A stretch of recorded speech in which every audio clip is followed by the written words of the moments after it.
There are symmetric and asymmetric profiles, and we will go through them in the following slides.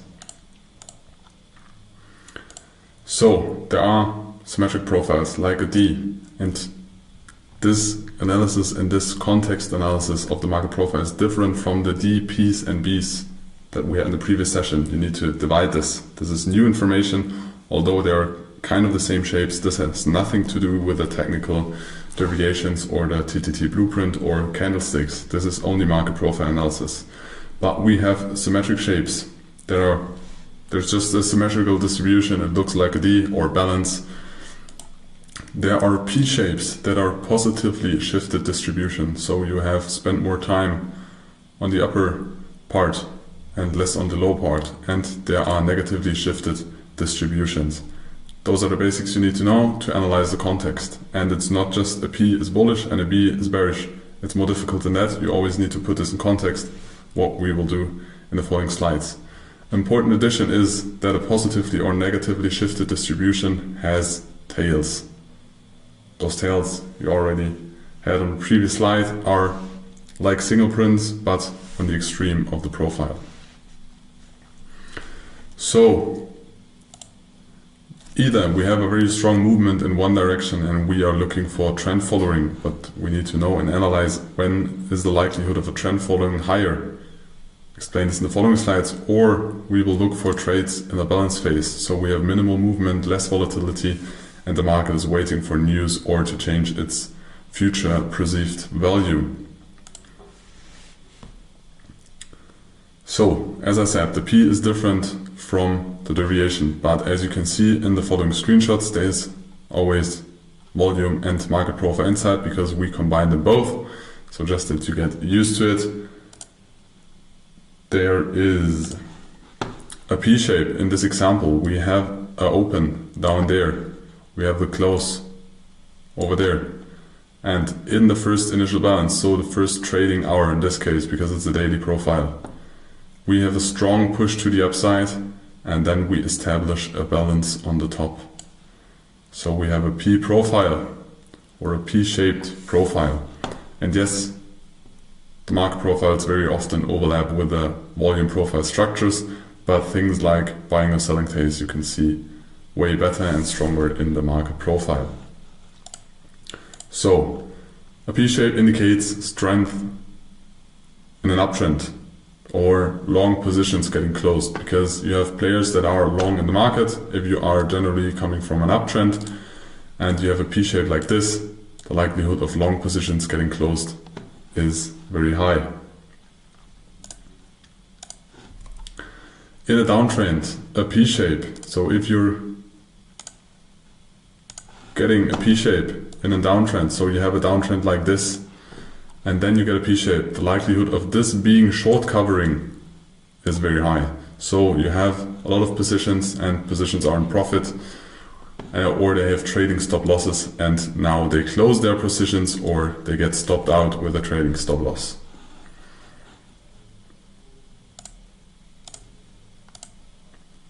The fast initial move is always part of a P, so there don't need to be single prints or a tail, but most of the times there are tails, but you need a very fast initial move and then balance, and you have a momentum or breakout setup at the beginning and then arrange or reversal trades when it slows down. So most of the time you have a very strong push at the beginning, and then you realize that the market's gonna get slower, and when the market's gonna get slower, you can use, of course, technical deviations to add this up, but we will do this later in some examples.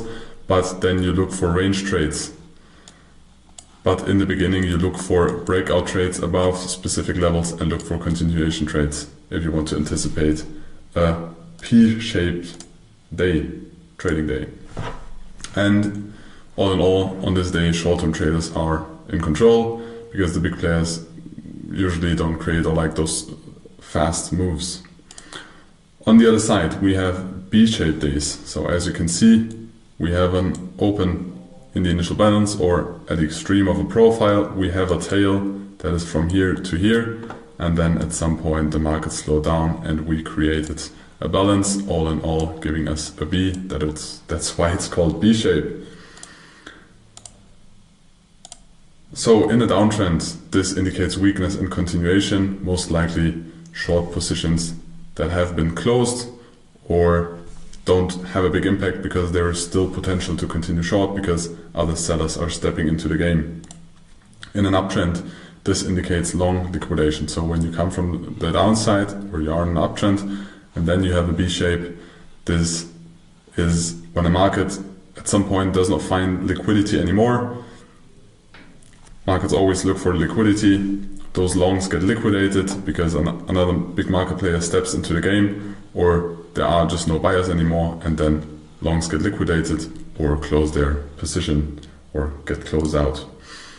We also have a fast initial move and then balance, same, and we have a momentum and breakout trades at the beginning, depending on the structure that has been before. For example, if you had a value area and a D-shaped profile the day before, and then you open like this, and the open is outside of the whole range, then you, in the first moment, you look for continuation trades. But when you realize the market slows down during the day, and you don't have a trend day, then you will look for range trades at the second half of the trading day or trading session. So range reversal trades when the momentum slows down, and also short-term traders are in control. There are more formations, but the main questions you need to ask yourself, because as you can see, this is not really a P and is not really a D, but we'll dive into that later. But here is the first example of a single print. So you can see this single letter over here, the U. We have more letters above and more letters below. And there's one single letter, and this is called a single print.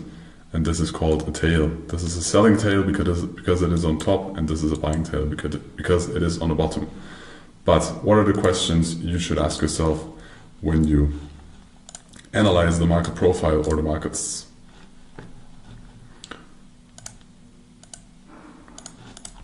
First, what is the market doing? Is it an uptrend? Is it a downtrend? Is there a long liquidation or short covering? Where is the vacation? Where is the open? Then how strong is the conviction? There are different strengths of profile. We will now go through different variations or different setups, different to the P and B shape, and that give you an indication on the previous days how strong is the conviction of what the market is doing. Is it more like, yeah, it's just hanging around, or is it a strong conviction and maybe the creation of a trend? And who is in control? So are the big players or are the short-term players in control? There are some profiles where it is clear that there are no big players currently in the game. So who is in control? It can be day traders, so short-term positions. They don't really have an influence on the price or on price movements, and they react to short or respond to short-term levels. There are mid-term traders. They are holding positions for a couple of days, and they respond to larger levels. So they can influence the short-term trends. And there are, of course, the long-term traders. They hold large positions, and those large positions cannot be bought at a specific level. Day traders can just buy their position at a specific level. With long-term traders and large positions, this is not possible. You scale in and out over a long time horizon and not just at one specific area. So they create an initiative movement, or they support the shift of values in the movement. So there are different options. There are non-trend days. And we have three types of non-trend days. There are normal days. They are characterized by a single peak or point of control where price is moving around in a very central area. This indicates a very balanced market with limited directional movement. There is a neutral day. A neutral day shows exploration on both sides, so it is not as narrow as the normal day. So there is an opening range, and then there's price discovery above and below. This reflects also an indecisive market, but there is more volatility, but still a lack of directional bias. There is a normal variation day, so this is kind of similar to the normal day, but with a wider range and often showing a directional move beyond the opening balance. So there is a slight interest in buyers or sellers, or dominating buyers or sellers, but still it's kind of a balanced profile. It's just indicating the start of a trend. And there are not just only trend days, there are also non-trend days, there are also trend days. And there we have only two options. We will go through them in detail. So there is a standard trend day that reflects just a strong directional move through the whole day, with prices continuously moving in one direction. So you have one or a couple big players that buy or sell the asset, and they have a very high conviction or confidence in that trend or the start of the trend. But so you just have continuous buying or continuous selling throughout the whole day. And there are double distribution trends. There you have price movements, but the price movement pause. They're not as continuous as in the standard day. They're forming like two distinct areas of price acceptance. So you have like two balances and most of the time a single print in between. And we'll go to details how you trade those different setups in the following slides. So non-trend days are more balanced and they are less explanatory, so they're not as much in price discovery with less directional movement, and trend days indicate a strong directional movement with high market participation. So let us start with a normal day. In the normal day we usually have a very big initial balance, as you can see on the left here. We also have, or the price stays mainly inside the initial balance. Of course there can be some TPOs, so one TPO is a time price opportunity, so it's like one letter or one price level of a letter. There can be a little bit above and below, but you have a very big initial balance, so the biggest price movement is in the first trading hour of the session, and then the price for the following time stays inside this initial balance. There's no real significant breakout, so there's not a lot of volume at the edges and not a lot of speed in the order book. More about that in the following series 600 dynamic setups.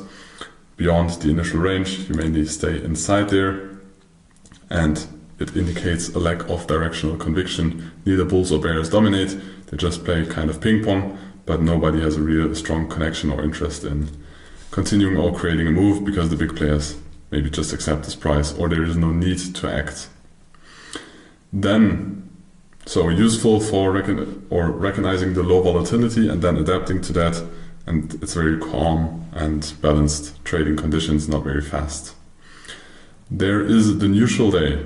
So with the neutral day there is more expansion to the top and the bottom. If you ask yourself what is red and what is green, it's just an extension of the initial balance of 25%. In some setups or chart setups we used, it was in there. Sometimes we look at them, but it's just kind of a gimmick there. There is no real secrecy behind that before all the people ask about the green and red things in the chart. There's most important things: the open, the initial balance, the tails, the single prints, and the closes. So what is the neutral day all about? Buyers and sellers accept one price range, although this price range is bigger than on the normal day. Price moves significantly above and below the initial balance and going to price discovery on both sides, and often ends with the price near the midpoint. So important that the price or the session or the trading day ends in the middle of the profile or near the middle of the profile, because then there really is a lack of directional dominance. So either bears or bulls are dominant, and it's very good for range bound trading and range bound strategies. The last balance day is the normal variation day. It is kind of a balance day, but as you can see the profiles are not as beautiful anymore. They get more difficult, but that is what markets are like. They don't act perfectly. It is a day where the market stays in balance but shows one single directional move or a hint into one direction, because price extends to both sides, but long-term players most of the time in this case looking for cheap entries after the opening session. So there's the opening session, and then during the day the big players try to get some good prices for their position, and as we already told you, they're not able just to buy at one click, because then they would eat the whole order book or empty the whole order book, so they accumulate for cheap prices, and it's just that the market is leaning into a particular direction, so it gives you a hint. So there is stronger conviction than in a normal day, but it is less intense than the trend day. We will go to trend days after summarizing the normal day patterns, but as you can see, we have an open, then we have an initial balance, and the close is kind of shifted, and also the balance part, so the bigger part of the profile, is shifted either to the upside or the downside. It's another confirmation or strengthening sign is that the close is at the shifted value area, or the bigger, in the area where the market spent the most time. So let us summarize the balanced day. So here again you can see a balanced day. It's like a D-shaped profile. It's a normal day, and you can also split the profile to their own 30-minute time frames, but then you have kind of candlestick chart with less information. So if you want to view something this way, then you should use a candlestick chart, but it's important to know that. But I can show you that, for example, on this day where we open and then we create an initial balance. So the initial balance is finished here because that is the first trading session or trading hour. We can expect the market to make a balance day, and then we look for breakouts from the bottom and then trading back into, or looking for setups back into the initial balance from the bottom, or also for shorts on the top. So we continue to try to play the balance game.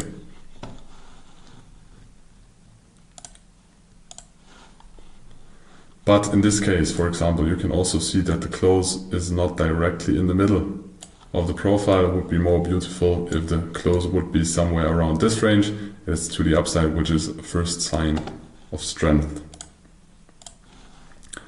But let us summarize the balanced day. The definition of the balanced day is a day where price remains in a narrow range and showing balanced trading without a strong directional bias. Yes, there is price discovery, but strong directional bias is a trend day and really one side of the market dominating.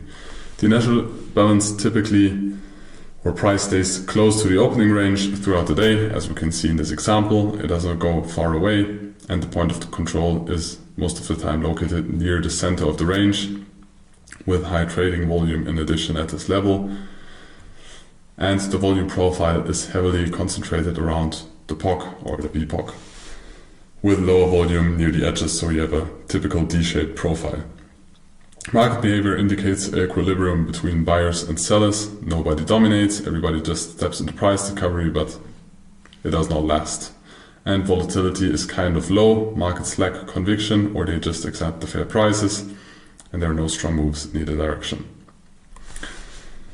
When you have D-shapes, the market's kind of boring. Of course, you can trade balance, and it can be a very good strategy, but most traders I know, they prefer some action. But how do we value the strength of a trend, and if we accept balance and sideways movement, or if we look for a trend? Very important question for that you need to ask yourself is, how strong are the overlaps? So for example, in this example you can see it doesn't matter what value area you take, but the biggest distribution of this profile is in that area.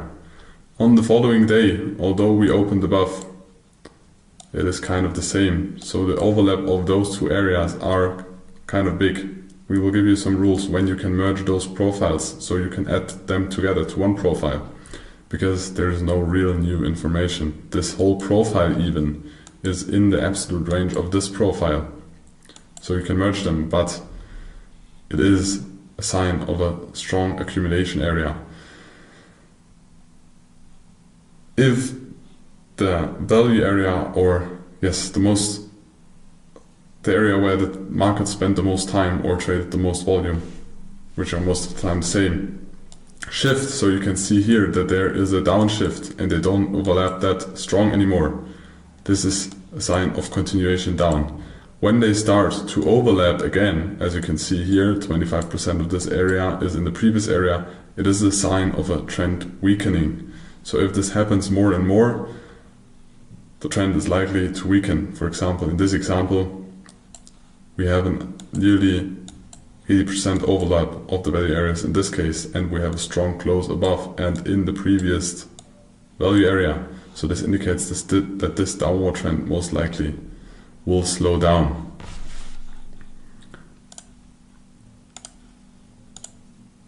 More overlaps, as I just told, are indicating a weakening trend, and you can merge when the value area overlaps and the close is inside the previous day. Those are the basic rules. When either one profile is in the whole profile of the one in the previous day, but also in cases like this, because I think we are one TPO below this, we also merge the profile because the value areas are overlapping and the close is inside the previous range. This is a rule we use. We'll later show you some examples of those merged or mergings of profile. Let us now continue with the trend day. What is a trend day? How do we identify them? So there are a series of single prints in there. As you can see, we have single prints over, just mark them purple or blue, it doesn't matter what color you take. So we have single prints in this whole area here. We have another single print over here, and we have another single print over here, and we have a single print over here. No, we don't. It was a prank. It is not even a buying tail. Do you know why? Because it's only 2 TPOs that are single. The third TPO has another TPO next to it, so it is not even a buying tail. The same is on the top. So we only have single prints.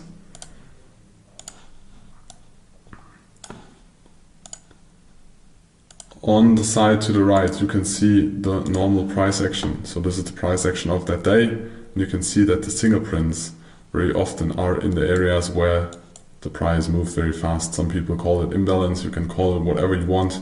We call it in the market profile space, we call it single prints. And those are very interesting price levels or areas.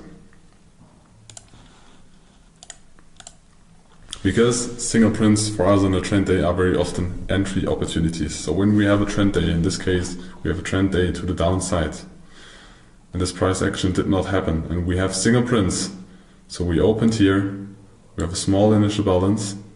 We break out of this initial balance with a very strong move. You can see the 1.5 hour in this session is a very strong price movement. And then we start to accumulate.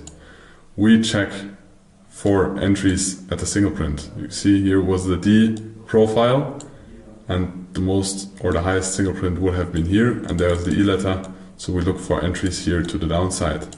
Furthermore, there is the next strong push of F, and then we started to accumulate, and then we look for entries in the single print area to a further continuation downwards. Same here with the P shape.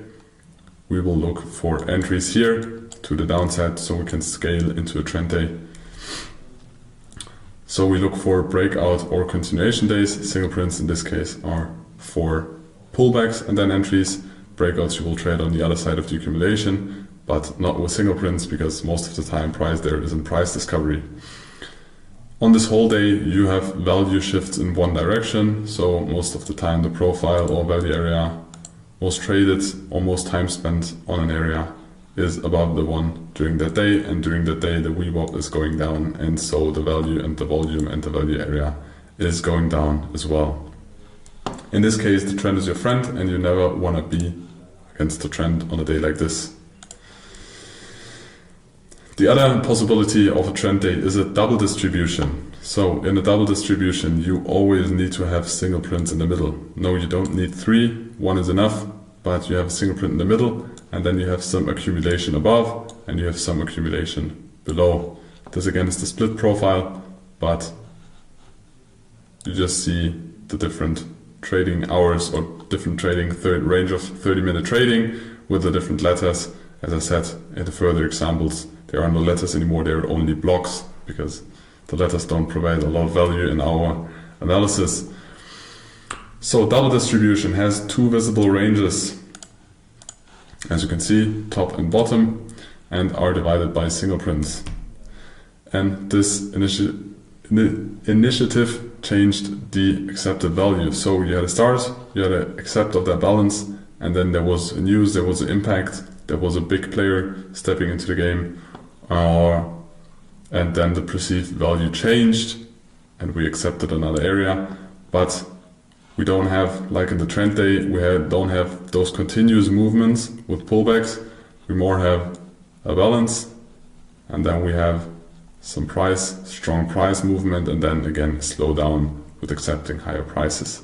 But there we can also check if we expect trend continuation to scale in on single prints, but very often if the price spends some time at the single print, most of the time there is a first reaction, but when it goes there a second time, most of the time price will develop and reach the POC of the area or of the bottom area and bottom range will go there.